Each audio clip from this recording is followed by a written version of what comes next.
Hi friends, இன்றைக்கி நம்ம ஒரு இம்பார்ட்டன்ட் ட்ரக் பற்றி பார்க்கலாம். Magnesium sulphate. இது ஓஜியில் ப்ரீஎக்லாம்ஷியா எக்லாம்ஷியா மதருக்கு காமனாக யூஸ் பண்ணுவாங்க. எப்சம் சால்ட்டு சல்ஃபா மேகுங்கிற நேம்லேயும் இதை சொல்லுவாங்க.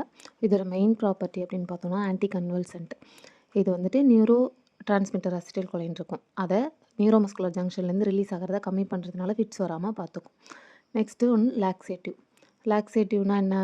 இன்டெஸ்டைனில் வாட்டரை இன்க்ரீஸ் பண்ணி பெரிஸ்டால்சிஸ் இன்க்ரீஸ் பண்ணுறதுனால ஸ்டூல் வந்துட்டு நல்லா ஃப்ரீயாக பாஸ் ஆகும். Next electrolyte. ஸோ ஹைப்போ மக்னீஷியமியாக இருக்க பேஷண்ட்டுக்கு ஐவியில் இதை ஸ்லோ இன்ஃபியூஷனாக கொடுத்து எலக்ட்ரோலைட் கரெக்ட் பண்ணலாம். அடுத்தது ஒன்று ஆன்டாசிட். ஸ்டமக்கில் ஹைட்ரோக்ளோரிக் ஆசிட் இருக்கும். அதை நியூட்ரலைஸ் பண்ணுறதுக்காக ஆன்டாசிட் ப்ராப்பர்ட்டி இதில் இருக்குது. பட் இதை கொடுக்கும்போது ரொம்ப காஷியஸோடு கொடுக்கணும். ஏன்னா இதோட தெரப்பியூட்டிக் இண்டெக்ஸ் வந்துட்டு ரொம்ப கம்மி. 4 to 7 milli equivalence per litre இருக்கும்.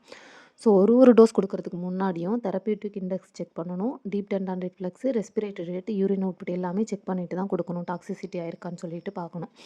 ஸோ ஐவியில் இருக்கவங்க, ஐவி தெரப்பி எடுக்கிறவங்களுக்கு 24 ஹவர்ஸ் கார்டியாக் மானிட்டர் கனெக்ட் பண்ணி அதை ஃபுல் அண்ட் ஃபுல் மானிட்டர் பண்ணிகிட்டு இருக்கணும். கான்ட்ரா இண்டிகேஷன் அப்படின்னு பார்த்தோம்னா myasthenia gravis, severe renal failure, heart block இல்லை ஹார்ட் ஃபெயிலியர் இருக்கவங்களுக்கு, பல்மனரி எடிமா இருக்கவங்களுக்கு, இவங்களுக்குலாம் கொடுக்கவே கூடாது magnesium sulphate. Okay, common side effect தெரிஞ்சால் தான் நம்ம வந்துட்டு டாக்டர்ஸ்ட்டை இன்ஃபார்ம் பண்ண முடியும். என்னென்னு பார்த்தோம்னா nausea, vomiting, diarrhoea, anorexia, respiratory depression இருக்கும். நெக்ஸ்ட்டு ஸ்வெட்டிங்கு, கன்ஃபியூஷனு, பேரலைசிஸ்லாம் போயிடுவாங்க. ஸோ எது இருந்தாலும் நம்ம இக்னோர் பண்ணக்கூடாது. உடனே வந்துட்டு கன்சல்டண்ட்டை நம்ம இன்ஃபார்ம் பண்ணிடணும்.